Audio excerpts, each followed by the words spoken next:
Good morning. Welcome back to our Monday podcast, Finance and Business Mondays. It's a continuation of our F series. It's F2. We start on Sundays for F1. F2 is about finance, business, strategies, and anything about entrepreneurship. It's the 9th of April, 2018. Can you believe it? We're on the second week of April already. And summer's just around the corner. And today we are going to speak with a business strategist, a business leader, well-renowned and well-respected in the academic circles and the business circles here in Toronto. He's been invited to many times in various universities and invited over to companies to speak to employers and employees and leaders of industries.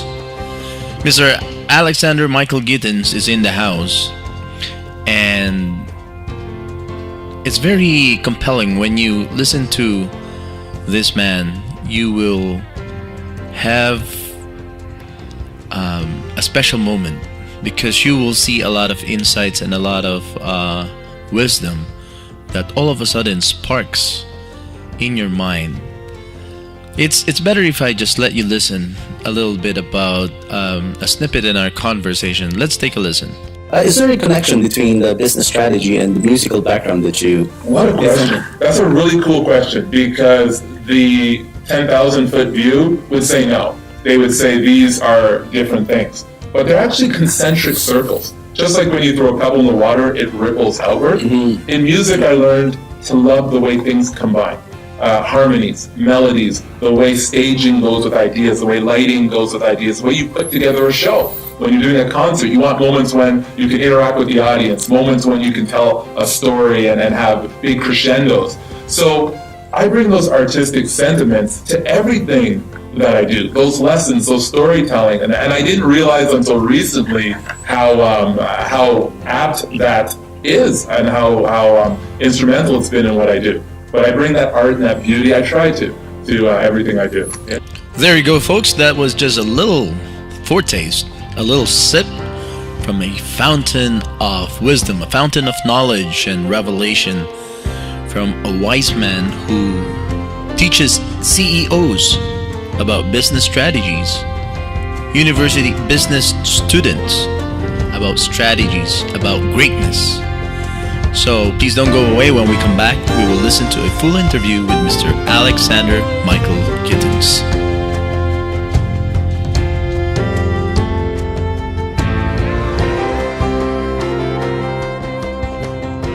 Welcome back. Today we are going to have a treat, a time to have a conversation with a business leader, a renowned person here in Toronto, Ontario, among academics, among CEOs of companies.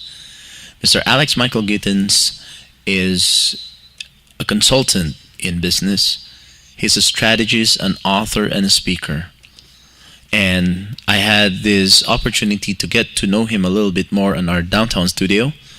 And I asked him a lot of questions, but the truth is there's so many questions that I was kind of prepared to ask him on the interview, but he was just a powerhouse. He was rolling out with wisdom after wisdom, nuggets after nuggets, information after information that I let it go. I just let him take over. And here's my interview with Mr. Alexander Micheal Gittens. Welcome back to the Ordinary Joe Show. Today, as I said earlier, we have a guest that I'm looking forward to see and talk to for a while now, a business strategist. And did I say that right? Is that... You pronounced it perfectly. A business strategist. Yes. Perfect. Mr. Alexander Micheal Gittens is in the house. Thank you very much for joining me here, sir. Pleasure to be here. Thanks for having me. Thank you. Let's start off with, let's know a little bit more about you. Yeah, well, how far back are we going to go? Let's go all the way back. When the doctor slapped your butt and say, give me a big cry. Well, that's kind of funny because this is something I've never spoken about on camera before. Okay. But let's talk about my first memory. All right. My first memory. So those You actually remember your first memory. That's amazing. Yeah, well, that's the nature of a first memory, right? It's the first thing you remember. So, so I was about 4 years old, right? And our family, we're an immigrant family. We didn't have a lot of money. We had a very good, loving family. And from a young age, I was identified as a musical prodigy. Okay. And I remember it was my 4th birthday party, and my parents planned a surprise. So I didn't even know what was happening. But it turns out that they had bought me this hippopotamus piano, and you could play it and all of that. And I thought it was the best gift of all. I was so happy. But then on top of it, now remember, we're not a very wealthy family. Okay. They had purchased 4 whole donuts. With the piano. With the piano, and they put candles in the donuts. So I love donuts more than anything. But they said, because it's your birthday, you can get 1 whole donut for yourself. Joseph. Oh my goodness. I thought I had died and gone to heaven. Like, not only do I have my own big piano, but I get a whole donut to myself. So it's just a great first memory. And we actually have a family photo of my face when I opened up this hippopotamus. So every birthday they would play this on a projector screen? Right. Well, you know what? They're saving these photos, embarrassing photos, for when I get married. So apparently they have all these photos that are going to come out. They got a plan going on. Yeah, they do. It's a conspiracy is what it is. Oh, it is. So that's the first memory. So music was about everything growing up there. And even though we had some pretty bad neighborhoods, I got a lot of opportunity. I was identified pretty young as a prodigy on piano. So because of that, because I was playing classical music, I was in a lot of settings that maybe people from the same neighborhood as me wouldn't have had a chance to be in. And I think that was key, Joseph, because at a young age, I got to see a different life other than the one that was around me. Okay. And I feel like for immigrant children sometimes and ethnic children, our lives become our block. Our lives become our family and the neighborhood we're in. But I had this great opportunity to get to travel a little bit and see other things. And it sort of it sparked my ambition, and it made me want to reach for higher things. Yeah, so that's my childhood. Awesome. Yeah. Which one has a better impression to you, the piano or the donut? Well, let's put it this way. Right now, I would like a donut. But I'm on a meal plan right now with my trainer. I'd love a donut right now. But throughout my life, I think definitely the piano. Because when I was on stage maybe performing, and I performed up to 7,000 people in a hockey arena, I performed at church, in the community, overseas. No matter how nervous I'd get, no matter how anxious I would get, those 88 keys were always the same. So it's a full-size piano. The hippo piano was Oh, no, the hippo piano, I mean, to a 4-year-old, it was gigantic. It probably had 1 octave, maybe an octave and a half. But then growing up, once I got full-size piano, maybe walking up on stage, I'm nervous. Maybe walking off stage, I'm nervous. But once I sit down in front of those 88 keys, I could play them in the dark. It's been the same my whole life.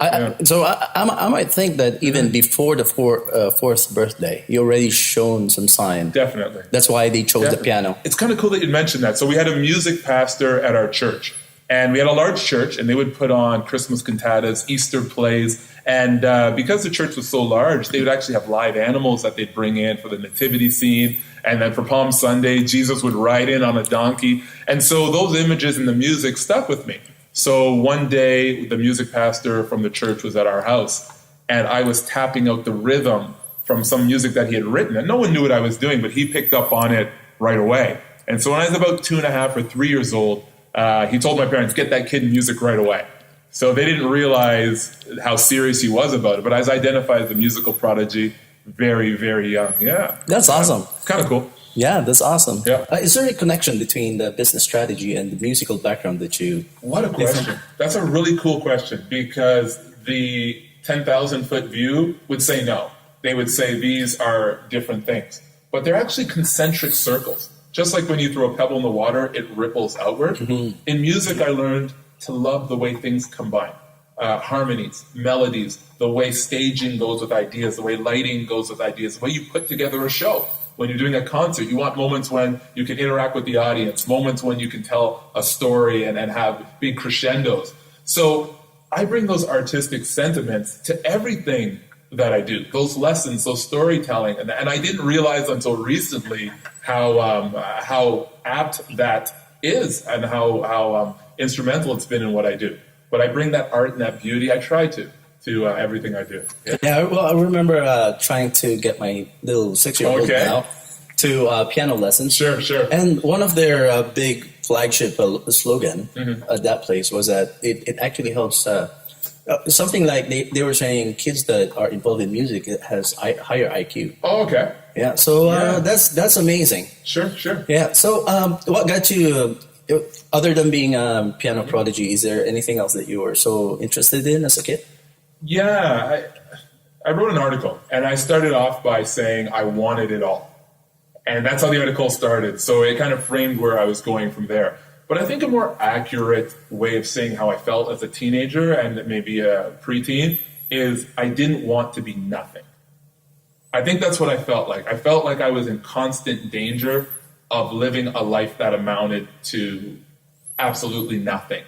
And it wasn't a justifiable fear. I mean, I was a decent student. I had a good family. And by that time, we were in better neighborhoods. And I had a very good future ahead of me. But I always felt like if I don't figure something out, I'm in danger of just being another person in the rat race, just being another vehicle on the 401, just being another person waiting in line at Canada's Wonderland. And I wanted to stand out, but I didn't know how. I didn't know what I wanted to do. And it was a very confusing, a very frustrating feeling for me.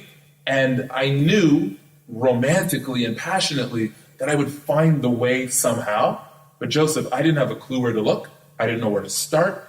All I knew is I did not want to be nothing. And that was a very scary feeling. It was a very lonely feeling. And it was one that perhaps the benefit of it, it really propelled me to try things and to take on risks I may not have if I had been a more confident, more comfortable young man. But yeah, that feeling was very strong. Is I'm in danger of living and dying and not making a name for myself. It was a very scary thought. Yeah. Well, obviously, nobody will agree that you amounted to nothing. Yeah. You amounted to so much more, and a lot of people looking up to you, and I personally am looking up to you. And that's very timely. When we come back, we'll talk about more about how everything turned out as you pursue this passion for not being nothing. Please don't go away. When we come back in 30 seconds, we will continue our conversation with Mr. Alexander Micheal Gittens. A friendly reminder to all our podcast listeners on iTunes, SoundCloud, and Spreaker, and also our podcast viewers on Facebook, video, and YouTube. We continue with our F series tomorrow. We are shifting to F3 for Tuesdays. We have Future of Technology and Social Progress Tuesdays. That's F3 every Tuesday, F4 on Wednesday. Food, festivals, and fine wines. Thursday, we shift to F5, which is fitness and fashion. F6 for our F series. On Friday, we cover films, music, books, and art. And we make a full circle by Saturday. We are going to touch on the topic of faith, family, and kids. And back to our first F1 again by Sunday with flights and destination. So please stay tuned. We are going back to our conversation with Mr. Alexander Micheal Gittens, a business leader, a business strategist. You don't want to miss this. Stay tuned as we get back to our interview. Welcome back. Thank you for sticking with us here again, and still, Mr. Alex Micheal Gittens. Yeah. Oh, sorry, Alexander. Close enough. Alexander Micheal Gittens. There we go. Still looking forward. Fast forward to 2017. Okay. So, what's Mr. Alexander busy with, and what are you up to? Yeah, well, 2017, 2018 is a kind of a cool year for me. It's a transitional period. So I've been working for the last 11 years, specifically building my consulting company and doing a lot of research for the way in which I want to live. I'm at the age now, I turned 40 this year, thinking about what kind of man do I want to be? What are the pillars upon which I want to base my life? And you look like you're in your mid-20s. Sorry. Do I? Yeah. You must have got the good side. Yeah. it's the athleticism, right? Sure, let's go with that. Yeah. But it's been a good thing because as I've been on this journey for my own purposes, to decide what kind of man I want to be, etc., I've discovered some pretty cool universal truths about respect and about hard work and about legacy that I've been able to share on different stages as a speaker and then in the written form as well as an author. So it's just been a blessing. I've had a chance to visit different universities, different conferences, and do a little bit of traveling as well, sharing some great ideas about what it means to be great, what the purpose of greatness is, and what the process of it is. So it's just been a blessing and a lot of fun too. I remember one of your video promotions. Okay, yep. About something about greatness. Like people are always wondering how to be great. Exactly. Right. Yeah. And I really like that. Because greatness, that's part of our history. Everybody wants to be great, but not everybody makes it there. Well, notice in the first segment we were speaking about not wanting to be nothing. And so even in that sentiment, there are some of the seeds of greatness there. But then once you begin, as I did, to strive and go down the wrong path or go down the right path or just go after money and fame and recognition, then you start to ask yourself a larger question. Why? Why did I want to be great in the first place? What is greatness? What's the process of it? But more importantly, Joseph, what's the purpose? For most people, that will be their definition of greatness. Sure. Money, influence, fame, power. Yeah. What would be Micheal Gittens' definition of greatness? Yes. So my definition of greatness has two components to it. So I'm going to give you the short version, and then we're going to unpack it, because it's actually pretty important to illuminate the nuances of it. Okay, so here's the short version of it, the equation. Greatness is the best possible you multiplied by the biggest positive outcome. That's awesome. Or we can use the word like impact. that. So let's do it I again. like that. Word Okay. impact. So we're looking at the best possible you multiplied by the biggest positive impact. I think for our viewers also, for them to not forget about this, we'll excuse your logo for a second there, and we'll put the So this formula. is happening above my head. Yeah, right it's now, happening right now. Oh, Yeah. the magic of television. Perfect. But then let's unpack that a little bit more, because becoming the best possible you, that sounds a lot like working hard and doing your best, and that's not what we're talking about at all. Joseph, if I have to tell our listeners that they need to work hard in order to be great, then they're probably not listeners of your show, because these are hardworking, passionate people who are tuning in. That's right. So hard work and passion, all of those are a given.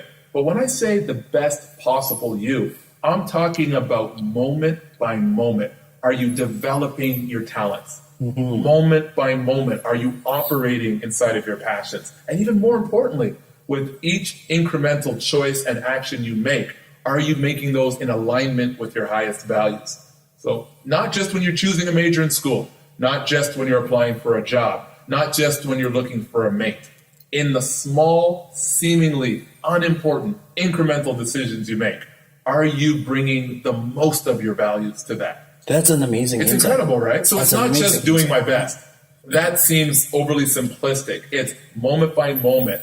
Am I okay with this moment here? Not just because I'm with Joseph in this beautiful studio downtown Toronto, but in my interaction with friends and families and community members, when I send an email, when I send a text. Am I okay with that text, that email, that conversation representing everything I'll ever be in legacy? So there's an acuity to that. There's a responsibility and an opportunity to that, which is beyond just one epic moment. So that's the first part. So that's the best possible you. Now, the biggest positive impact, that's incredible. Because how do we know if these incremental actions are leading towards greatness?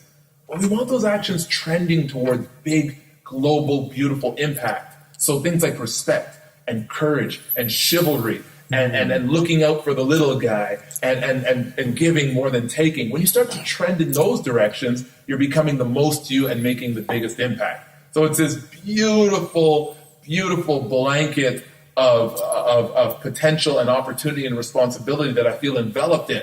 That moment by moment, I get to live my greatness in incremental ways. Yeah. I like what you say, that looking out for the little guy. I was being asked by iTunes, what kind of slogan do you want to put there? Sure. I said, it's just another ordinary Joe show. We look for the little guys. We look out for the little guys. I like what you said as well with moment by moment, no time wasted, right? Absolutely. Every effort, every step. Absolutely. It's like, because if you are an archer, Sure. every little tiny movement changes your trajectory where it lands, right? There's a beautiful metaphor about archers, right? It says that when you're an archer, you have to aim slightly higher than your target because every Because of arrow gravity. that flies feels the attraction of the earth. And so what a romantic way to say that as we go through That's life, there are beautiful. going to be things that pull us down. There are going to be obstacles in the path. But here's the beautiful thing about the purpose and the process of greatness. You can't control everything that's going to happen to you in life. You can't. However, the way in which you react to what happens to you in life is 100% up to you.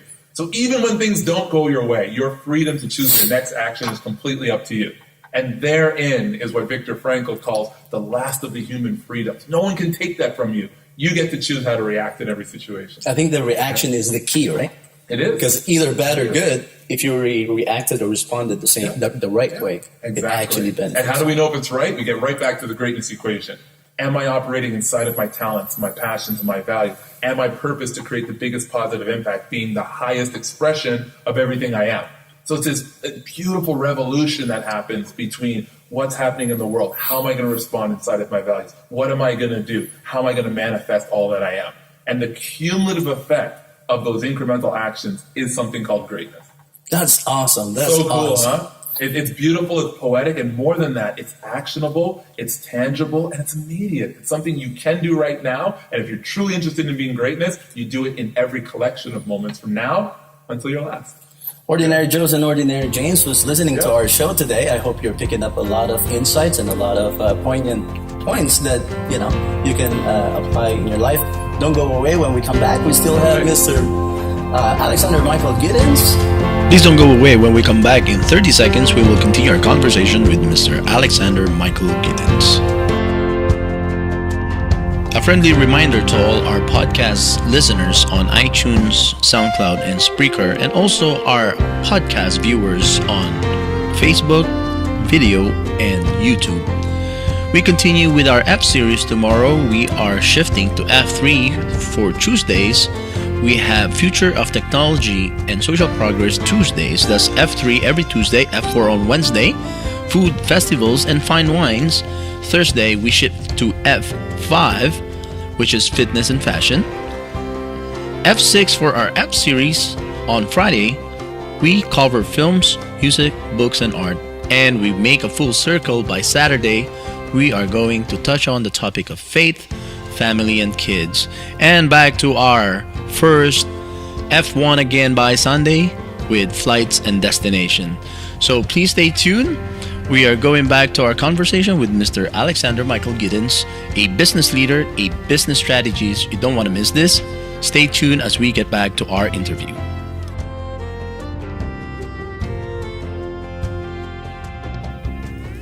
Welcome back. We still have Mr. Alexander Micheal Gittens on the set. Yes, sir. Thank you very much. You were talking about the moment by moment, how important every moment is on our trajectory. So you have been invited to many universities, many corporations. Yes, definitely, yeah. What type of companies and universities invite you, and what kind of talk did they want you to deliver? So it's interesting, Joseph, because so far, as a team, we have a media and a publishing company that we've put together specifically to get these ideas about the process and the purpose of greatness out at a high level. So as a team, we're actually pre-launch right now. We haven't reached out to anyone for speaking. We haven't reached out to anyone to present content, but we keep getting asked back. I was at University of Toronto, Mississauga earlier this week. And I realized this is my 7th trip here. Awesome. Multiple keynotes. I've judged their business competitions. I've done interviews out there. And that's just one of the fine institutions that we've been able to visit. But talk about an encouragement. Is here we are saying that every moment you need to have that be, in every moment you need to be okay with that representing everything you'll ever be in legacy. But as a team, we're saying that we're pre-launch. So you could see, Joseph, the temptation would be there to say, well, this is just a trial run. This is not the real thing, and we're just ramping our way up. But because as a team, we hold ourselves to that in our private conversations and the things people don't see publicly, when I'm on stage, when I'm behind my computer writing, when I'm dealing with clients, what a great encouragement to see that now we've been invited out to universities, and I've spoken at conferences, different television shows now, nationally, internationally, even before we launch. So if there's anything that proves our concept that it doesn't matter whether there's 10 people listening, 1 person listening, 10 million people listening, that's your opportunity. The now, the present is your opportunity to manifest your greatness at the highest level in a moment by moment way. That's awesome when you say about private conversations and public speaking. That's the essence of integrity right there. It sure is. And here's a practical thing that I try and remind myself of. And let me put my hand up. I'm the first one to get this wrong. Okay, so I get this wrong all the time. But here's a practical thing I tell myself. What if every text message that I send was to end up on a billboard one day with my name underneath? Right? That's right. So that's one of them. And then, is it like a Twitter feed from the POTUS? Similar to that. Yeah. That conversation has no place here, Joseph. The second thing is, what if every conversation I had about someone, they were sitting in the room with me when I had that conversation? Would I use the same words?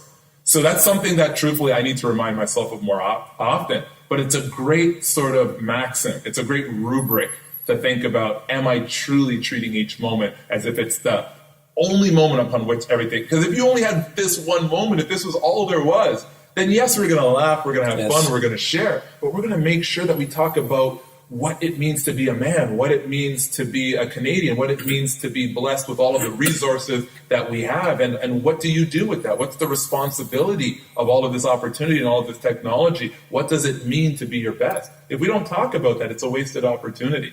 So like I said, it's both a blessing, it's both an opportunity, but it's also a responsibility, and one that I don't take lightly. But at the same time, it's a lot of fun. It's a lot of fun. Being great is pretty great. Yeah, it is great, right? And the journey seems to be very great so far. But I know that there's more greatness in the horizon for you. Yeah, I appreciate that. What do you? How do you see? And what is everybody?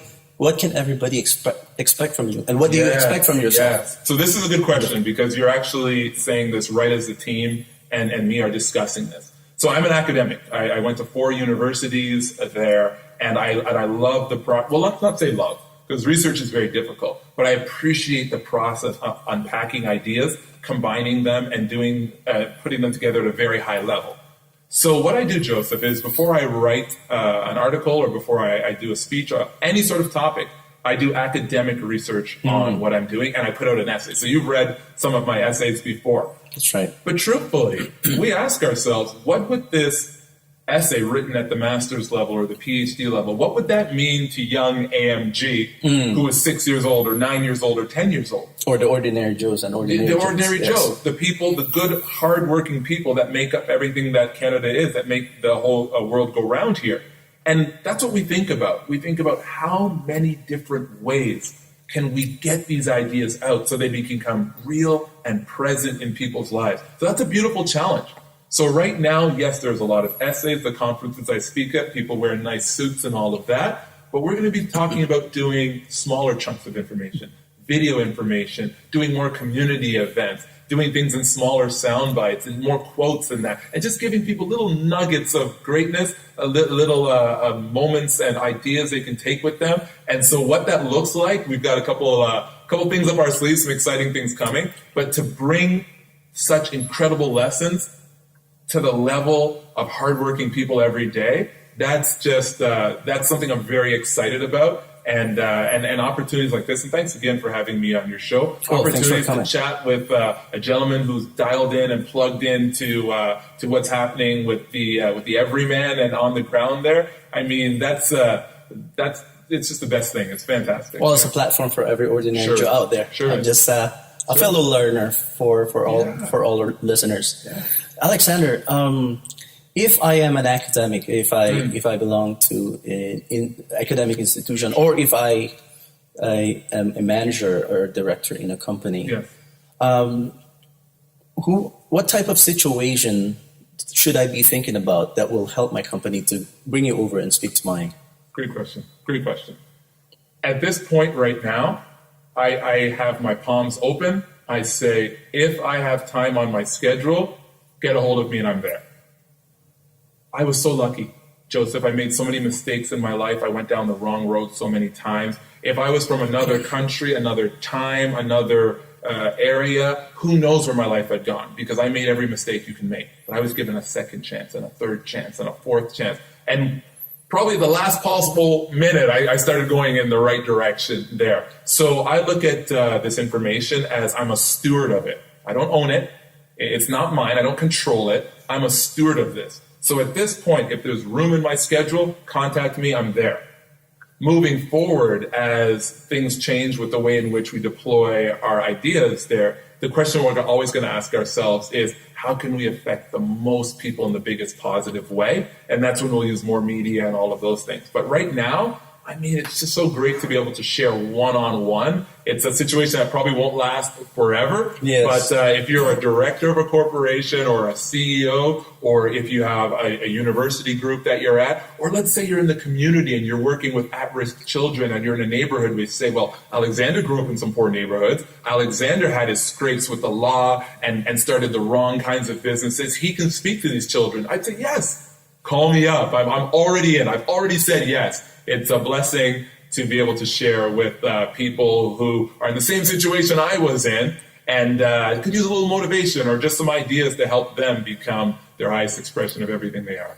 Awesome. That's about just about enough time that we have. We actually maximize every second of this interview. It's but awesome. Isn't that what greatness is, though? Are we supposed to? It is. Every single moment of this interview Absolutely. was packed of beautiful information. But before we go, Of course.